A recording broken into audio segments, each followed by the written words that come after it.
What if I told you that a handful of soldiers, in a single hour, made a decision that shortened the deadliest war in history and led to the execution of decorated generals? Today, I'm taking you to the Ludendorff Bridge at Remagen, a structure that was packed with enough explosives to level a city block. You will witness the suicide charge of men who ran directly into a death trap, expecting to be vaporized at any second. I'll show you the cascade of shameful failures and sheer incompetence that led to the demolition's failure, a blunder so catastrophic it drove Adolf Hitler into a paranoid fury. You'll learn how this rage unleashed a brutal hunt for scapegoats, ending with German officers being shot by their own side for a mistake they didn't even make. And stick around to the very end for the final shocking twist, because what ultimately destroyed this legendary bridge wasn't a German bomb. It was something far more powerful. If you enjoy uncovering the hidden and often brutal truths of history, make sure you subscribe to the channel, hit that like button, and let me know your thoughts in the comments below. Now, let's begin.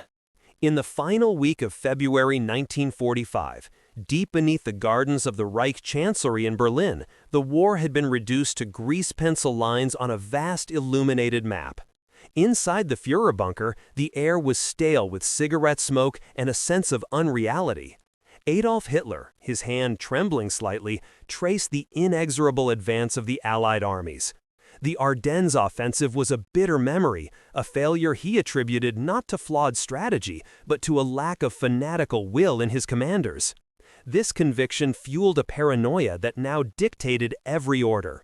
Present were Generals Jodl and Keitel, their faces grim masks of assent, offering no contradiction to the Führer's assessment. For them, the war was already a mathematical certainty of defeat. For Hitler, it was a mythological struggle that could still be won through sheer fanaticism. The focus of this struggle was now the Rhine. On the map, it was a bold blue line, what Hitler called the Schicksalslinie, the line of fate. He saw it not as a river to be defended with tactical flexibility, but as a sacred barrier to be held with suicidal obstinacy. It was on that day he personally dictated the core of the order that would seal the fate of so many. Any commander, regardless of rank, who allowed a bridge to fall into enemy hands intact would be considered a traitor. Any officer who failed to carry out a demolition order or who carried it out a minute too late would be summarily shot. The order was absolute, leaving no room for interpretation or for the chaotic realities of a collapsing front.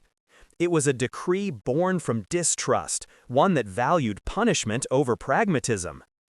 This directive was then transmitted from the suffocating confines of the bunker to the freezing, chaotic reality of the front. For the men of Field Marshal Model's Army Group B, the order was a death sentence wrapped in a strategic dilemma. They were watching the remnants of the German war machine stream back across the bridges at Cologne, Bonn, and Dusseldorf. They saw the endless columns of American armor and infantry grinding forward, a tide of steel that could not be halted. They understood the tactical necessity of destroying the bridges to slow this advance, yet they also understood the order from Berlin. It transformed every bridge commander from a soldier into a potential scapegoat, forcing them to weigh the advance of the enemy against the certainty of a firing squad. The Rhine was no longer just a defensive line. It was a test of loyalty, with failure punishable by the end of a rope. The Ludendorff Bridge at Remagen was a product of a different war. Its existence was a direct result of the strategic calculations of the German General Staff during the First World War. In 1916, needing to accelerate the flow of troops and material to the Western Front, German military planners ordered the construction of a new railway bridge across the Rhine. Named for General Erich Ludendorff, one of the primary architects of German strategy at the time, the bridge was a monument to imperial engineering and military foresight. Completed in 1918, just months before the armistice, it was a robust, two-track structure of steel and stone spanning 325 meters across the river.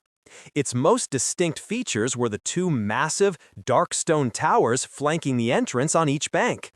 These were not merely decorative, they were designed as fortifications, complete with thick walls, rifle slits, and fortified chambers for machine gun crews, a bridge built from the outset for war. German engineers of that era planned for every contingency. With remarkable prescience, they integrated a sophisticated demolition system directly into the bridge's design. Deep within the massive stone piers, they constructed sealed chambers, accessible only through a shaft, ready to be packed with explosives.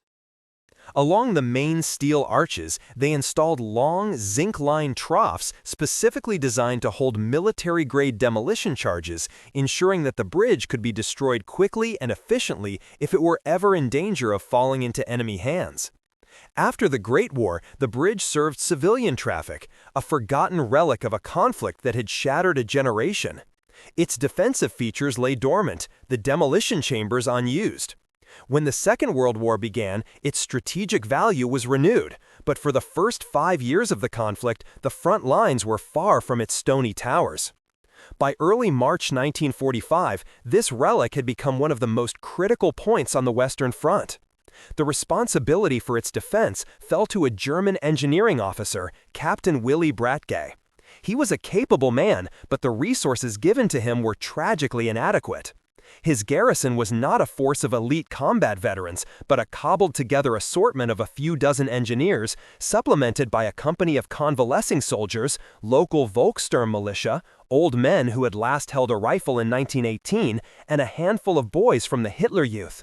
This small, mismatched force was tasked with defending a structure that the Allied High Command would soon consider priceless. Inspecting the demolition system, Bratge discovered a series of critical flaws. The original plans for the demolition chambers inside the piers were lost, and the access shafts were sealed with concrete. Furthermore, the specialized military explosives intended for the zinc troughs were nowhere to be found, a casualty of Germany's collapsing supply lines. Instead, he had been issued 600 kilograms of much weaker, industrial-grade explosives known as Donnerit.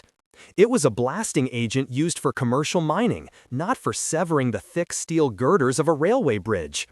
Bratge's men were forced to improvise, hastily attaching the charges to the bridge's exterior beams, a far less effective method than the one its original designers had envisioned. The bridge was a fortress, but its defenders were few and its teeth had been pulled. The physical manifestation of Hitler's order came into sharp focus on March 6, 1945, amidst the ruins of Cologne. The city, Germany's fourth largest, had been pounded into a landscape of rubble. Forward elements of the U.S. 3rd Armored Division were already pushing into the western suburbs, their tanks navigating streets choked with debris. For the German forces, the last escape route across the Rhine was the massive Hohenzollern Bridge, its triple steel arches still standing defiantly over the river. A chaotic torrent of retreating soldiers, civilians, and horse-drawn carts flowed across it, a desperate exodus from the closing trap. The German commander in the city, General Major Friedrich von Mellenthin, was now personally confronted with the terrible calculus of the Führer's decree. He had to keep the bridge open for as long as possible, yet the sound of American tank treads grew louder with each passing minute. The situation was complicated by the Nazi party apparatus. The Gauleiter of Cologne, Josef Grohe, a party fanatic with a direct line to Berlin, refused to countenance what he saw as defeatism. Operating from a command post on the eastern bank, he insisted the bridge remain open, speaking of phantom counterattacks that would throw the Americans back from the city. This was the reality of Hitler's paranoia in practice. Military decisions were no longer solely in the hands of military commanders. They were subject to the whims of political appointees whose loyalty was measured by their ideological fervor, not their tactical sense. For the engineers crouched on the Hohenzollern superstructure, wiring the last of the demolition charges, the conflict was terrifyingly immediate. They were being shelled by the approaching Americans in front of them and watched by political commissars from behind. At approximately 10 a.m., with American Sherman tanks visible less than a kilometer away, the order was finally given. A series of deafening explosions ripped through the bridge. The central arch buckled, hesitated for a moment, and then collapsed into the gray waters of the Rhine with a final metallic scream. The Hohenzollern was gone. The demolition was a success in the narrowest military sense. The bridge was denied to the enemy, but the price was steep. Hundreds of German soldiers and civilians were trapped on the western bank, left to be captured or become casualties in the final street fighting. For the Americans, the event was confirmation of their operational assumptions. The Germans, no matter the cost, would blow every single bridge. The news of Cologne's fall traveled swiftly up the Rhine. Just 30 kilometers to the south, at the Ludendorff Bridge, Captain Willy Brache heard the reports. The abstract threat from Berlin had now materialized into an imminent reality. The Americans were not just coming, they were here. And the same fanatical political logic that governed the fate of the Hohenzollern now governed his. On the morning of March 7, 1945, the men of the U.S. 9th Armored Division were deep in German territory and moving fast. Unlike the veteran divisions that had fought their way across France and Belgium, the 9th was a relatively new arrival to the European theater. Activated in 1942, they had landed in Normandy in late September 1944, missing the brutal summer campaigns. Their initial combat experiences in the Hürtgen Forest and the Battle of the Bulge had been costly and difficult, but now, as part of the U.S. First Army's final push, they were hitting their stride. The German front west of the Rhine had shattered, and the division's advance had become a high-speed exploitation, a dash through towns and villages whose defenders were either non-existent or offered only token resistance. Columns of Sherman tanks, M3 half-tracks filled with infantry, and M10 tank destroyers churned along country roads, bypassing strongpoints and pushing ever eastward.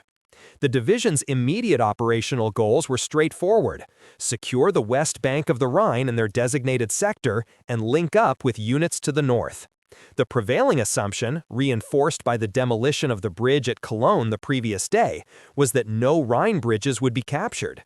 The mission was to reach the river, mop up the remaining German forces, and wait for the combat engineers to begin the laborious process of constructing pontoon bridges for a planned river assault. The commander of the 9th's Combat Command B, CCB, a hard-driving 53-year-old engineer named Brigadier General William M. Hoge, had other ideas. He was an officer who understood the value of speed and initiative. In his command half-track, bouncing along a muddy road near the town of Meckenheim, Hoge received a change in orders. Intelligence reports, though fragmented, suggested that the railway bridge at the small resort town of Remagen might still be standing. The order from his superior, Major General John Leonard, was not a command, but an authorization. If the opportunity arose, Hoge was to push a task force directly to Remagen with all possible speed. It was a long shot, a gamble based on a sliver of hope, but for a commander like Hoge, it was all the encouragement he needed. He immediately organized a spearhead, a swift task force built around the 27th Armored Infantry Battalion and supported by tanks from the 14th Tank Battalion. He placed this force under the command of Lieutenant Colonel Leonard Engemann and gave him a simple, aggressive order: get to the Rhine, and if the bridge is still up, seize it. At 8:20 a.m., the task force rolled out, a column of steel pointing directly at Remagen. For the soldiers in those tanks and half-tracks, it was just another objective on a map, another German town to be taken. None of them knew they were now in a race, not just against the retreating German army, but against the plunger of a demolition machine. At 1:20 p.m. on March 7th, the lead elements of Lieutenant Colonel Engemann's task force reached the high ground just west of Remagen. The point of the spear was a platoon from Company A of the 27th Armored Infantry Battalion, commanded by a 24-year-old second lieutenant named Karl H. Timmerman. As his M3 half-track crested the final wooded ridge, the Rhine Valley opened up below him. Through his binoculars, he scanned the town nestled on the riverbank, the wide slate-gray water, and the far shore. His eyes then fixed on the object that was supposed to be a ruin, a twisted pile of steel already consigned to the depths of the river. But it wasn't. Spanning the entire width of the Rhine, dark and solid against the overcast sky, was the Ludendorff Bridge. It was completely intact. For a moment, Timmerman and his men stared in disbelief.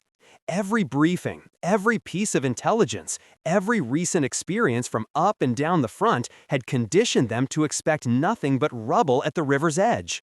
A breathless message was cracked over the radio, flashing from Timmerman's platoon back to company headquarters, then to battalion command. Within minutes, the electrifying news reached Brigadier General Hoge in his command vehicle miles to the rear. The message was simple and paradigm-shifting. Bridge at Remagen still standing. For Hoge, the gamble had paid off beyond his wildest expectations. The abstract possibility had become a tangible, strategic prize of incalculable value. There was no hesitation. He grabbed his radio handset and contacted Lieutenant Colonel Engemann. The order was direct, cutting through the static with absolute clarity. Get to the bridge. Get your tanks down there. Get your infantry down there. Take it. We've got to have it. On the eastern bank of the Rhine, inside his command post in the Erpeler railway tunnel, Captain Willy Bratsch's worst fears materialized. Through his own binoculars, he watched the first American tanks and half-tracks emerge from the woods on the hills opposite. The enemy had arrived far sooner than anyone had anticipated.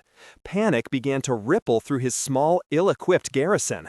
He knew his meager force of engineers and old men stood no chance against an American armored task force. His only option was demolition. Following procedure, he gave two critical orders. First, he commanded his men to clear the last of the German stragglers from the bridge. Second, he ordered the detonation of the preliminary charge on the western approach ramp, a small 300-kilogram explosive intended to create a crater and slow the American tanks. At approximately 2 p.m., a sharp crack echoed through the valley. A plume of smoke and debris shot up from the ramp. But when it cleared, the damage was minimal. The crater was shallow, a negligible obstacle for a tracked vehicle. The Americans did not even pause. Timmerman's platoon began its race down the winding road into Remagen. The battle for the last bridge on the Rhine had just begun. The shallow crater on the bridge approach did nothing to slow the American advance. Lieutenant Timmerman's infantry, supported by M4 Sherman tanks and a newly arrived platoon of heavy M26 Pershings, pushed through the streets of Remagen. German sniper fire erupted from windows and rooftops, but the resistance was disorganized, the last gasp of a broken defense. The primary objective was the western entrance to the Ludendorff Bridge. As the lead tanks reached the riverbank, they began to lay down a torrent of suppressive fire on the formidable stone towers on the far shore. This was one of the first combat deployments for the M26 Pershing, and its high-velocity 90mm cannon was a significant upgrade over the Sherman's 75mm. The tanks fired round after round of high-explosive and white phosphorus shells, the explosions gouging chunks from the stone and shrouding the German machine gun nests in thick, acrid smoke. Under this covering fire, Timmerman gathered his small assault squad at the edge of the railway embankment. The order relayed from General Hoge was absolute, but the reality of executing it was terrifying. Ahead of them lay a 300-meter-long expanse of steel and wooden railway ties, completely exposed to enemy fire. Every man knew the bridge was wired for demolition. Every step they took could be their last. For a moment that stretched into an eternity, the men hesitated. The noise was deafening. The roar of the tank cannons, the crackle of small arms fire, and the unnerving ping of bullets ricocheting off the steel superstructure above. It was Timmerman who broke the paralysis. Turning to his men, he gave the simple, desperate command, "Let's go!" He was the first one out, running in a low crouch onto the tracks. His squad followed, a handful of men charging into history. Immediately, German machine guns from the towers that had survived the shelling opened up, their tracers cutting through the smoke. The Americans scattered, using the massive steel girders of the bridge for cover as they moved forward in short, breathless sprints. They were not just soldiers attacking a target, they were a demolition team in reverse. As they ran, they cut every wire they could see, hoping to sever the connection to the main charges.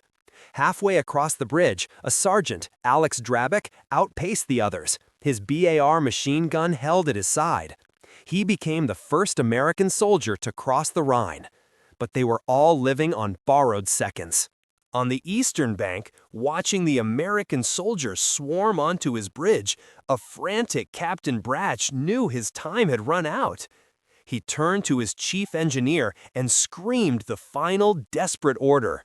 "Zünden! Zünden! Ignite! Ignite!"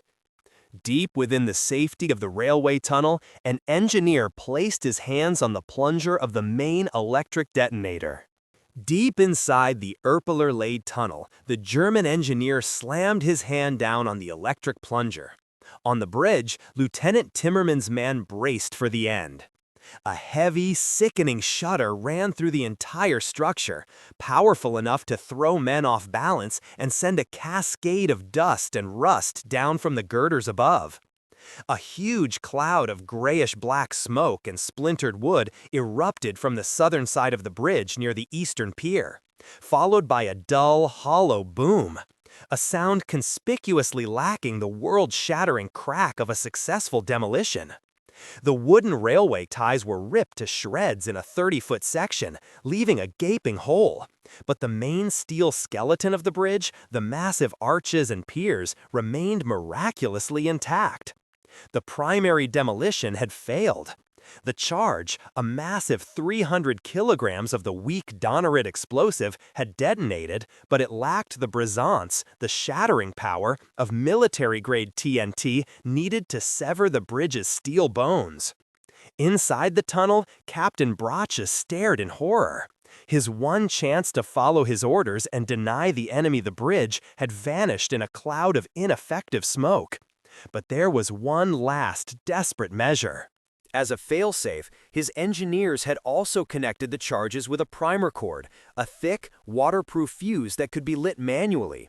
In a final act of desperation, he ordered a sergeant to run out onto the bridge and ignite the cord with a lighter. It was a suicidal mission, but it was the only option left. For the American soldiers on the bridge, the shock of survival was quickly replaced by a new, urgent purpose.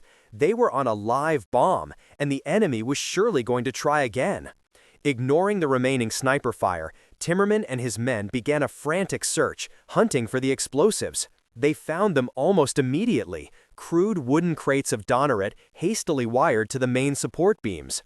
Using their bayonets and bare hands, they ripped the blasting caps out and frantically cut and tore at every wire they could find. In the middle of this chaos, they saw the lone German sergeant running towards them from the eastern end, a lighter in his hand, trying to reach the main fuse. A volley of rifle fire from the Americans cut him down. The backup attempt failed. With the immediate threat of demolition finally neutralized, the small group of infantry stormed the eastern towers, silencing the last of the German machine guns with grenades and point-blank fire. A few minutes after the charge began, Timmerman and his men reached the far side, the first American combat troops to secure a foothold across the Rhine. The bridge, against all logic and expectation, was theirs. The hollow boom that had signaled the failure of the German demolition was not the result of a single error, but a cascade of critical failures.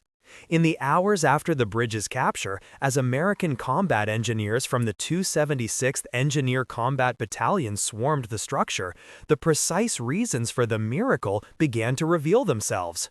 Their immediate task was to remove any unexploded charges, but this mission quickly turned into a forensic investigation. The first and most significant discovery was the nature of the explosives themselves. The engineers found and disarmed an additional 300 kilograms charge that had failed to detonate. It was not military-grade TNT or Composition C, but industrial Donnerit. An analysis of this ammonium nitrate-based explosive explained its ineffectiveness. Donnerit possessed a low detonation velocity, meaning its explosive force was more of a heavy push than a sharp, shattering cut. It was designed to heave rock in a quarry, not to sever the hardened steel girders of a military bridge. The explosive force, lacking the necessary brisance, had simply dissipated against the thick steel, causing damage but failing to break the bridge's spine. The second failure was found in the detonation system. When the engineers traced the command wires leading from the Erpelerlei tunnel, they made a crucial discovery. An American artillery shell, likely from the barrage laid down by the Pershing tanks, had landed near the eastern pier. It had not hit the bridge directly, but the explosion had torn a significant crater in the ground, and in doing so, had severed the primary electrical wire leading to the charges on the northern truss. This single lucky shot explained why only the southern set of charges had partially detonated. The circuit to the northern side was dead. The German demolition plan was not redundant. A single break in the line had rendered half of their main explosives inert. Finally, the placement of the charges themselves was fatally flawed. Captain Brache, lacking the plans for the internal demolition chambers, had ordered his men to strap the crates of Donnerit directly to the exterior of the support beams. The American engineers noted the amateurish nature of the work. For an explosive to be effective, its force must be focused. By placing the charges on the outside, a vast percentage of the blast energy was wasted, expanding outwards into the open air rather than being channeled into the steel. It was a textbook example of improper demolition technique forced upon the Germans by a lack of proper materials and planning. The combination of the wrong explosive, a broken circuit, and improper placement had created a perfect storm of failure. The bridge had not survived because of one miracle, but because of three distinct and compounding technical blunders. Capturing the Ludendorff Bridge was a stunning tactical victory, but it was also the beginning of a new and perilous phase. A bridge itself is worthless without control of the land on the other side. Lieutenant Timmerman's small company, exhausted and adrenaline-spent, were now the sole owners of a tiny, precarious foothold deep inside enemy territory. The terrain they faced was a defender's dream. The eastern bank of the Rhine at Remagen rose sharply into a steep 600-foot volcanic hill known as the Erpelerlei, its slopes covered in dense woods and crisscrossed by railway lines running into a tunnel at its base. Somewhere in those woods and in the small village of Erpel below were the scattered but still dangerous remnants of the German forces that had just retreated. The first priority was to push out from the bridge exit and create a defensible perimeter before the Germans could reorganize. With no time to rest, Timmerman and his men advanced into the village of Erpel, clearing houses and cellars in a series of sharp, brief firefights. Simultaneously, other squads began the arduous climb up the slopes of the Erpelerlei, using the railway tracks for cover. As they moved, the first wave of reinforcements began to cross the Rhine behind them. Engineers from the 9th Armored Engineer Battalion, having performed a hasty inspection, laid heavy wooden planks over the hole in the bridge's decking. This makeshift repair was enough. Soon, a steady stream of men from the rest of the 27th Armored Infantry Battalion was jogging across the bridge, followed by the slow, careful advance of Sherman tanks from the 14th Tank Battalion, their treads clanking on the steel. The initial trickle of a few dozen men was rapidly becoming a torrent of combat power. The news that an intact bridge at Remagen had been seized by the Americans shot through the disorganized German command structure with the force of a physical blow. The nearest significant German unit was the 326th Volksgrenadier Division, but it was in complete disarray, scattered and demoralized after weeks of retreat. Frantic orders were issued to organize an immediate counterattack, but the attempts were futile. Communications were down, units were no longer where they were supposed to be, and commanders had no clear picture of the enemy's strength. The critical window for a swift, decisive German counterattack, the first few hours when Timmerman's company was isolated and vulnerable, was lost in a fog of chaos and indecision. By nightfall on March 7th, the American foothold was secure.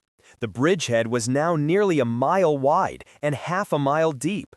An entire armored infantry battalion was dug in on the eastern bank, and tanks were positioned to repel any armored assault. The foothold had become a fortress.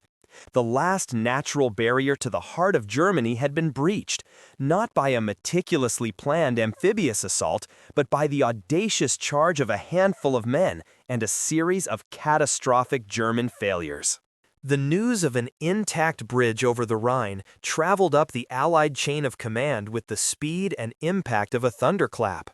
The message, originating from General Hoge's command vehicle, rocketed from division to corps, from corps to the headquarters of the U.S. First Army, and then to General Omar Bradley's 12th Army Group. Within hours, it reached its final destination, Supreme Headquarters Allied Expeditionary Force, SHAEF, in Reims, France. The existing Allied plan for crossing the Rhine was a masterpiece of military logistics, a carefully orchestrated double-pincer offensive. In the north, Field Marshal Montgomery's 21st Army Group was preparing for a massive amphibious and airborne assault, Operation Plunder. In the south, General Patton's Third Army was slated to cross near Mainz. The sector held by the U.S. First Army, including Remagen, was considered a secondary front, a holding action. The plan was methodical, predictable, and designed to minimize risk. When the teletype message clattered into SHAEF, announcing the capture of the Ludendorff Bridge, it was met with initial disbelief. Then, as confirmation followed, disbelief turned to elation. For the Supreme Allied Commander, General Dwight D. Eisenhower, it was a moment of pure, unadulterated opportunity. He later described it as one of the happy moments of the war. He was now faced with a stark strategic choice: adhere to the meticulously crafted plan that had taken months to develop, or abandon it and gamble everything on this single, unexpected breakthrough. Sticking to the plan was the safe option. Exploiting the Remagen bridgehead was a logistical nightmare that would require diverting divisions, fuel, and supplies from the planned major offensives. Eisenhower did not hesitate. In consultation with General Bradley, he made a decision that would fundamentally alter the final campaign of the war in Europe. He chose the audacious gamble. In a series of urgent directives, he effectively tore up the old plan. "Shove everything you can across it," he ordered Bradley, his voice electric with urgency. This was not a suggestion, it was a command to fundamentally reorient the Allied war effort. Within hours, divisions were on the move. The 9th Infantry Division and the 78th Infantry Division were ordered to disengage from their current positions and race to Remagen to reinforce and expand the bridgehead. Logistical priorities for the entire Western Front were rewritten overnight. Convoys of trucks carrying fuel, ammunition, and engineering equipment were rerouted from their destinations in the north and south and directed toward the single, vital artery at Remagen. Eisenhower famously told his generals that the bridge was worth its weight in gold. His gamble was a testament to his flexible and opportunistic style of command, a stark contrast to the rigid, fear-driven dogma emanating from Hitler's bunker. He was risking immense logistical disruption for a chance to shatter the German defensive line weeks ahead of schedule and shorten the war. The fate of that gamble now rested on the strained and damaged girders of one old railway bridge. The news of the intact Ludendorff Bridge reached the Führerbunker not as a tactical report, but as an act of profound betrayal. Hitler flew into a rage, demanding an immediate and overwhelming response. Hermann Göring, the embattled chief of the Luftwaffe, was ordered to personally oversee the bridge's destruction from the air, throwing every available aircraft at the target. The order was a fantasy. By March 1945, the Luftwaffe was a ghost of its former self, crippled by years of attrition, a catastrophic lack of fuel, and a severe shortage of experienced pilots. Nevertheless, the order was given, and the remnants of once proud bomber and fighter bomber wings were scraped together for a series of desperate assaults. The first waves began on March 8th. Junkers Ju-88s, Messerschmitt Me-262 jets, and Focke-Wulf FW-190s took to the skies, their pilots tasked with an almost suicidal mission. They were flying into what was rapidly becoming the most concentrated anti-aircraft trap of the entire war.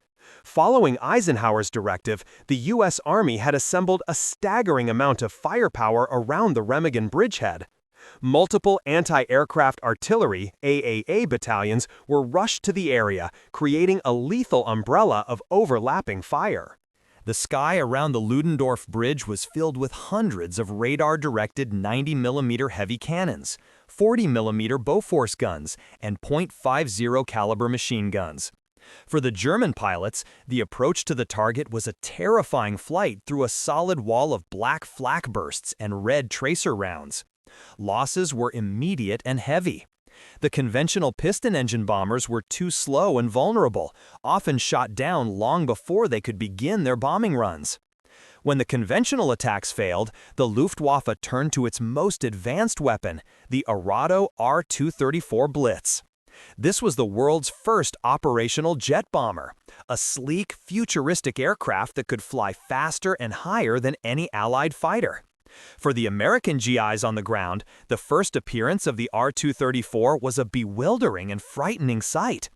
The jets would appear without warning, their shark-like silhouettes flashing over the bridge at speeds approaching 450 miles per hour, the sound of their engines arriving only after they had already passed. But their incredible speed was also their greatest weakness. Flying at such velocities, the pilots found it nearly impossible to accurately aim their bombs at the narrow, spindly target below. Their primitive bomb sights were useless at that speed. In over a dozen high-speed bombing runs, the R-234 pilots failed to score a single direct hit.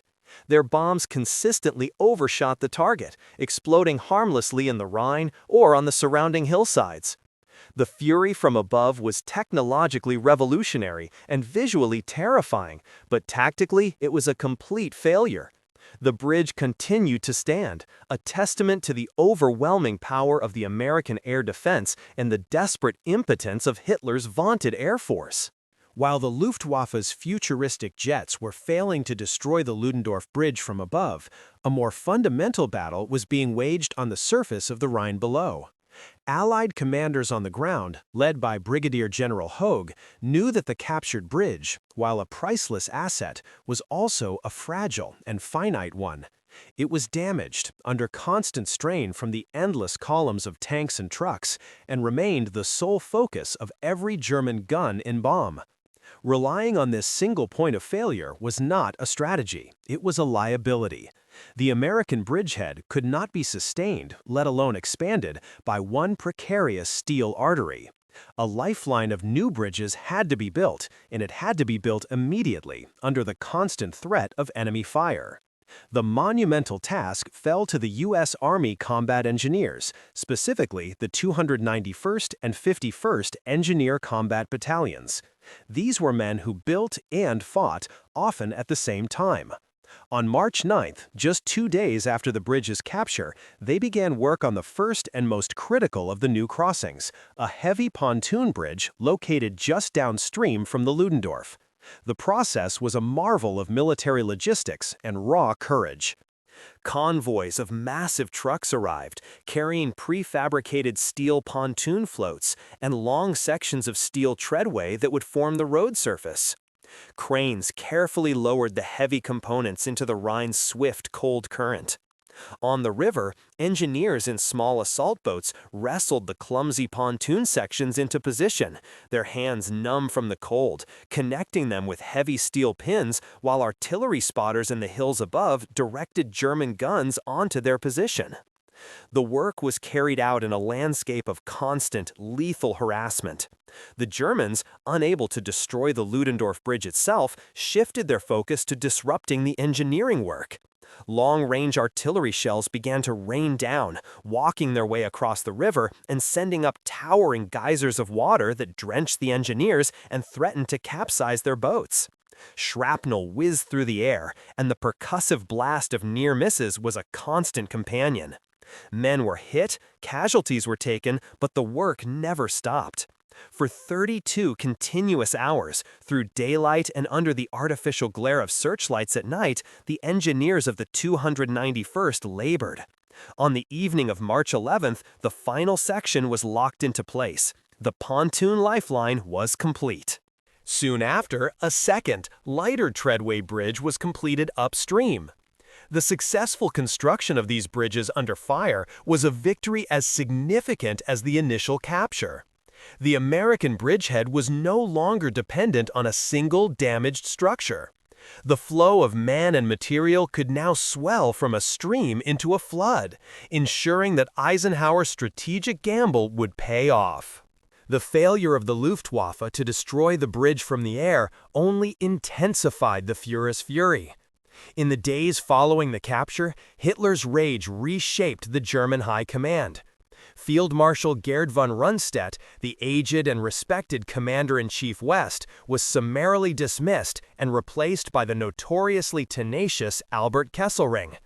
The order given to Kesselring was brutally simple: annihilate the American bridgehead, drive the enemy back into the Rhine, and restore the sanctity of Germany's final defensive line. To accomplish this, the remnants of Germany's elite mobile reserves on the Western Front were ordered to converge on Remagen. These were units with fearsome reputations, including elements of the 9th Panzer Division and the 11th Panzer Division, the famed Ghost Division.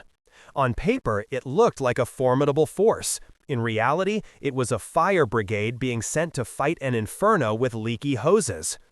The divisions that arrived in the wooded hills east of Remagen were exhausted, depleted, and critically short on fuel and ammunition. Weeks of relentless retreat had taken their toll. Instead of arriving as a cohesive, powerful fist, they trickled into the battle zone piecemeal. This logistical failure would prove fatal. The German counterattacks, which began on March 10th and continued for nearly a week, were disorganized and tragically uncoordinated.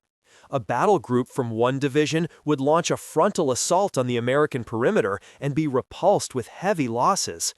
Hours later, a different unit from another division would attack from a separate direction, only to meet the same fate. There was no grand unified plan, only a series of desperate, disjointed lunges born from the pressure of Hitler's impossible demands.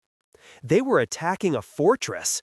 The Americans, now with multiple infantry divisions and armored battalions across the river, had turned the hills of the Erpeler Lay into a formidable defensive position. American M-36 tank destroyers, with their powerful 90mm guns, lay in ambush, picking off Panther and Tiger tanks at extreme range. But the true killer was the American artillery.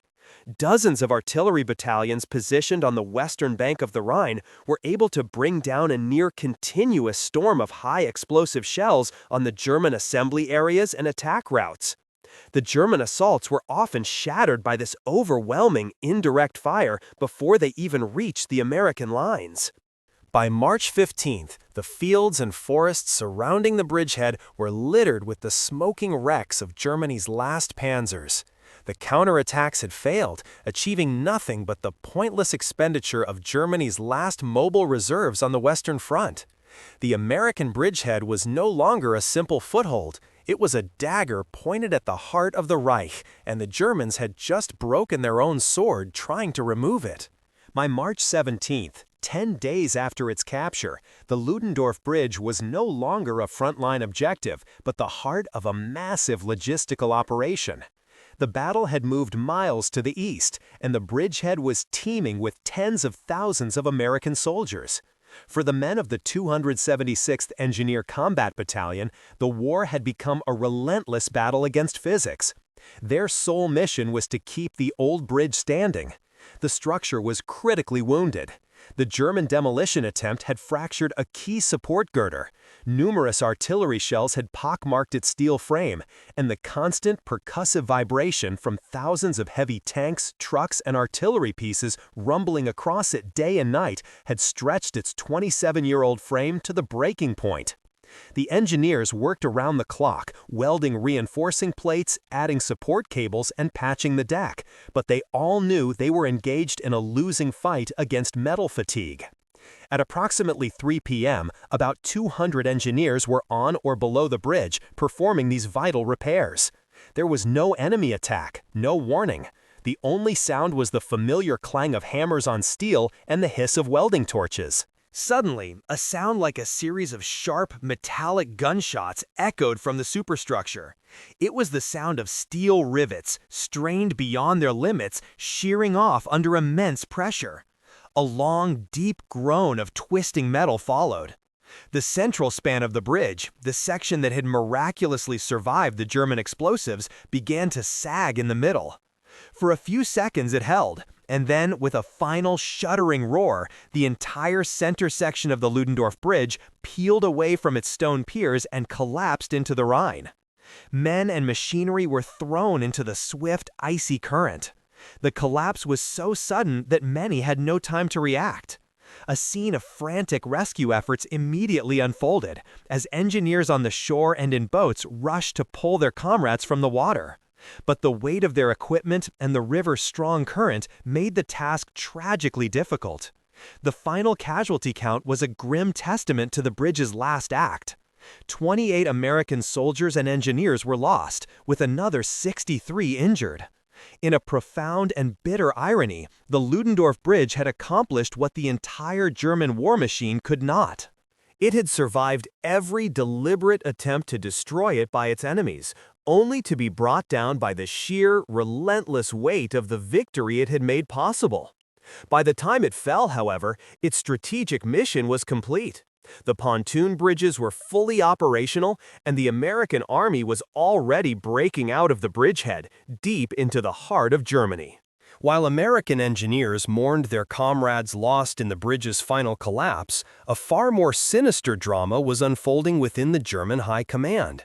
In the Führerbunker, the failure to eliminate the Remagen bridgehead was not seen as a military defeat, but as an act of high treason. Hitler's rage, having failed to find a target on the battlefield, now turned inward, seeking scapegoats among his own officers. He was convinced that the bridge had not been lost through enemy action, but had been deliberately handed over by traitors. To carry out his vengeance, he authorized the creation of a special flying court-martial, a mobile tribunal with absolute power to conduct summary trials and carry out immediate executions. The man chosen to lead this court was Lieutenant General Rudolf Hübner, a ruthless and ideologically fanatical officer known for his unquestioning loyalty. The court-martial's targets were selected not for their responsibility, but for their availability. Captain Willy Bradja, the officer who had actually commanded the bridge defense, was safely in an American prisoner of war camp beyond Hitler's reach. Instead, Hübner's tribunal arrested a handful of officers who had been in the vicinity of Remagen or were ordered to the area to help coordinate the doomed counterattacks. Among them were Major Hans Scheller, Major Herbert Strobel, and Major August Kraft. These men were professional soldiers who had the misfortune of being in the wrong place at the wrong time, tasked with an impossible mission, and now chosen to pay the ultimate price for a failure that began in the Führer's own bunker. The trial, held in a small village near the front, was a sham. The officers were given no meaningful defense, and the evidence against them was irrelevant. The verdict had been decided in Berlin long before the court convened. They were found guilty of cowardice, dereliction of duty, and treason. 4 of the accused officers were sentenced to be executed immediately. They were driven to a nearby forest, stood before an open grave, and shot by a firing squad of their own countrymen. Major Scheller's last words were reportedly, "Long live Germany." It was a tragic and pointless act of retribution, a symptom of a regime that was now devouring its own. While the Allies were exploiting their victory with flexible and pragmatic leadership, the Nazi command structure was consuming itself in a paranoid purge. The bullets that killed those officers in a German forest did nothing to change the military reality on the Rhine, but they perfectly illustrated the moral and strategic bankruptcy of the Third Reich in its final, agonizing moments.